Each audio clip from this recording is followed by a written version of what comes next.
Hi everyone, সকলকে welcome আমার নতুন একটা ব্লগে। তো চলো শুরু করি। লাস্ট ভিডিওতে দেখিয়েছিলাম যে আমি আমার বাবা মায়ের কাছে এসেছি, এখনও ওখানেই আছি, মানে এই দিনটাতে আর কি। খুব কম টাইম পাওয়া হয় এখন, তাই আর বেশিক্ষণ গিয়ে থাকা হয় না, তাই খুবই সময় বাঁচিয়ে যেতে হয় মায়ের কাছে।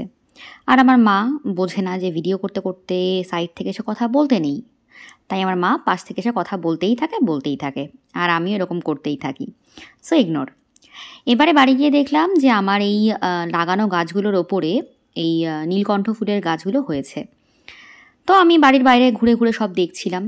এখন অনেক দিন পর পর যাই, তাই বেশ মনে হয় কতদিন পরে আসলাম।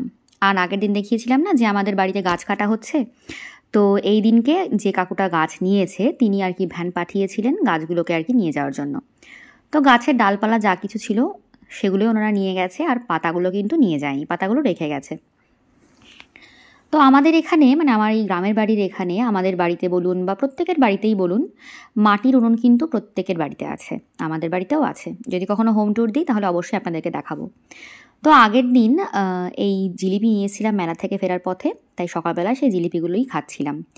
এখানে আসলে আমার খাওয়া দাওয়ার কোনো ঠিক থাকে না, যখন যা ইচ্ছা আমি খাই। এই যে দেখুন, ইলিশ মাছ নিয়ে বসে পড়েছি। মা আমার জন্য শখ করে ইলিশ মাছ নিয়ে এসেছিল। তো শীতকালে কেউ ইলিশ মাছ খায় না আমি জানি, কিন্তু যেহেতু এনেছিল, সো কে আটকায় আমাকে আর।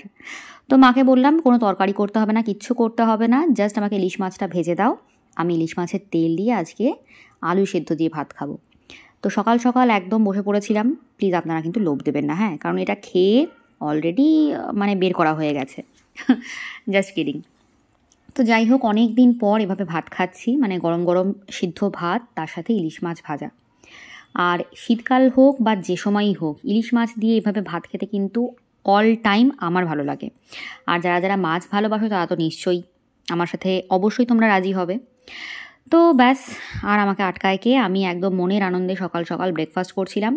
দেখো ভাই, বাঙালি হয়েছি, যতই যাই হোক, মানে পাউরুটি থাকুক আর যাই থাকুক, এই থাকুক সেই থাকুক, মানে আমাদের কিছু কিছু ব্রেকফাস্ট এমন থাকে শীতকালে যেগুলোর কোনো তুলনাই হয় না। যেমন ধরো গরম গরম ডাল সেদ্ধ ভাত, সাথে যদি একটু পেঁয়াজ কুচি বা পেঁয়াজ ভাজা মাখিয়ে খাওয়া হয়, জাস্ট অসম। বা ঘি দিয়ে আলু সেদ্ধ ভাত, সাথে একটু ডিম সেদ্ধ, মানে এই কম্বিনেশনগুলো না অন্য কেউ তোমায় দিতে পারবে না। ভালো লাগছে দেখতে, অনেক কিছুর সাথে যাবেও, সাদা। তো গাইস, আমরা এখন মাসির বাড়ি যাচ্ছি। ও বাবা, আমার এই হাসি শুনলে লোকজনে হাসি পেয়ে যাবে। চলো যাই, আমরা খেতে যাচ্ছি। যাবে। সো আমি আর প্রিয়া দুপুরবেলা করে যাচ্ছিলাম, মানে দুপুরবেলা মানে কি, দুপুর পার করে গেছে, সেই সময় যাচ্ছিলাম মাসির বাড়িতে। মাসি হঠাৎ করেই আগের দিন রাত্রেবেলা আমাকে ফোন করে বলছে তুই আর প্রিয়া কালকে চলে আয়। তো কোনো প্ল্যানিং নেই, কিচ্ছু নেই, একদম হটনট যাওয়া, কারণ মায়ের কাজ ছিল, মায়ের কাজ সারতে সারতে অনেকটা বেলা হয়ে গিয়েছিল। তারপরে মানে সেই দুটোরও পরে আমরা গেছি মানুষের বাড়িতে, গিয়ে দেখছি আবার মাসিও নেই, মানে ওদেরও কাজ ছিল, মানে যেটা হয় আর কি, পুরো আনপ্ল্যান্ড একটা যাওয়া। তো আমার মাসির বাড়িতে আপনি দিনের যে সময়েই যান না কেন, চাটা কিন্তু অলওয়েজ পাবেন, মানে ওরা নিজেরাও চা খোর, মানে দিনে যে কতবার চা খায় তার তো ঠিকই নেই। আর শীতকাল হলে পারলে ওরা সব সময়ই চা খায়, মানে আর কি, মানে পারলে সব সময়ই খায়, কিন্তু যেহেতু বারণ, খাওয়া উচিত না, তাই খায় না। তো দিদা আমাদের জন্য একাই 100 সব কিছু রেডি করে রেখেছিল, মানে ভাত থেকে শুরু করে ডাল, 5 রকম সবজি ভাজা, ছোট মাছের আলু পেঁয়াজ দিয়ে চচ্চড়ি, আলাদা করে একটা মাছ, রুই মাছের ঝোল, আবার সাথে চিকেন। মানে কি বলবো, খাওয়া দাওয়ার মানে কম্বিনেশনের শেষ নেই। আর যেহেতু আমি খেতে ভালোবাসি, তো দিদা সবসময় আমি যখনই যাই চেষ্টা করে সব রকম যা কিছু দিদার কাছে থাকে একদম সব কিছু দিয়ে বেশি বেশি করে খাওয়ানোর।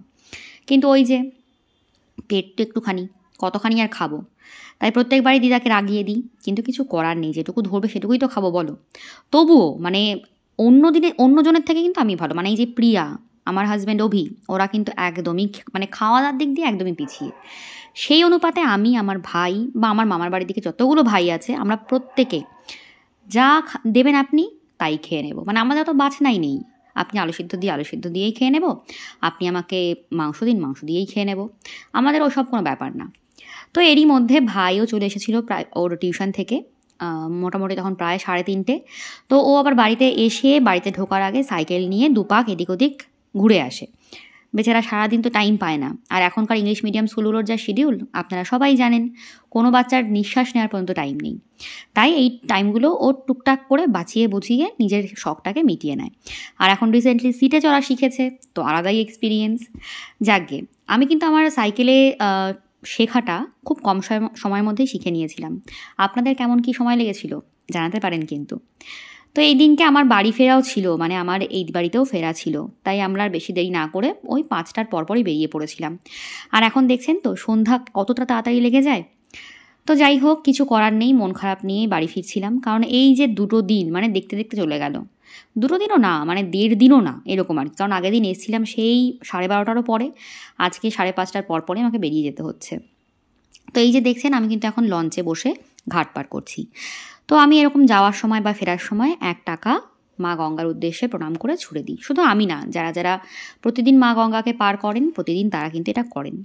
বলতে পারো এটা মা গঙ্গাকে কিছু একটা উৎসর্গ করা, 16 আনা উৎসর্গ করা, এই যে তোমাকে সেফলি পার করছে তার জন্য। তো এই যে সন্ধ্যাবেলায় বা রাতের বেলায় গঙ্গা পার হওয়ার যে ভিউটা, এটা কিন্তু one of the bestest feeling. যারা গঙ্গা পার করো রাতে তারা তো অবশ্যই জানো, যারা করোনি তারা যদি সুযোগ পাও, সময় পাও, অবশ্যই করো। আমি তোমাকে গ্যারান্টি দিচ্ছি তোমার ভালো লাগবে। গরমকাল হোক বা যে সময়ই হোক, এই যে জার্নিটা, এটা আলাদাই। তো চলো, কথায় কথায় চলেও এসেছি বাটার ঘাটে। তো বাটার ঘাটে এসে সবসময়ই এই পাশে এসে আমাদেরকে টিকিটটা জমা করতে হয়, দেন আমাদেরকে যেতে দেওয়া হয়। অনেকে আছে যারা হুটোপাটায় ওঠার সময় টিকিট কাটতে পারে না, তারা আবার এপাশে এসে টাকাটা দিয়ে দেয়। সো এখন যেহেতু আমি অভ্যস্ত হয়ে গেছি, তাই এখন মোটামুটি কোনো প্রবলেম হয় না। প্রথম কখনো কখনো ভুলে যেতাম, কখনো কখনো টিকিটটা এমন জায়গায় রাখতাম খুঁজে পেতাম না, এরকম নানান প্রবলেম ফেস করতাম। আর ওই যে অভি বসে আছে আমার জন্য, তো ওর যেহেতু আজকে আমার আগেই বাড়ি ফেরা হয়ে গিয়েছিল, তাই ও গাড়ি নিয়ে চলে এসেছিলো আমায় নিতে। মোটামুটি আমরা টাইমটা সেভাবেই সেট আপ করি যাতে আমরা একে অপরকে একসাথে টাইম দিয়ে বাড়ি ফিরতে পারি। তো এই যে উনি এখন গাড়ি নিয়ে রেডি আমাকে নিয়ে যাওয়ার জন্য, আর আমিও রেডি গাড়িতে বসে ফেরার জন্য। যে মন খারাপটা নিয়ে বাড়ি ফিরছিলাম, সেই মন খারাপটা কিন্তু ওকে দেখার পর আমার একদম উধাও হয়ে গেছে। ওর সামনে কখনো কনফিউজ করি না, কিন্তু মনে মনে আমারও কিন্তু খারাপ লাগা চলে। মানে সেম ব্যাপারটা কিন্তু ওরও চলে, কিন্তু কিছু করার নেই। আমাদের সকলকে নিয়েই চলতে হবে, শুধু একজনকে নিয়ে চললে হবে না। পরিবার, ভালোবাসার মানুষ, বন্ধু বান্ধব প্রত্যেকে ইম্পর্টেন্ট নিজের কাছে। তো চলো, আজকের ব্লগটা এখানেই শেষ হচ্ছে। সবাই ভালো থেকো, সুস্থ থেকো, অনেক আনন্দে থেকো, অনেক ভালোবাসায় থেকো, আর সবাইকে নিয়ে অনেক অনেক খুশিতে থেকো। চলো, আবার দেখা হবে নেক্সট ভিডিওতে। ততক্ষণের জন্যে টাটা। খুব শিগগিরই আসি নেক্সট ভিডিও নিয়ে। সো পাশেও থেকো কিন্তু। টাটা।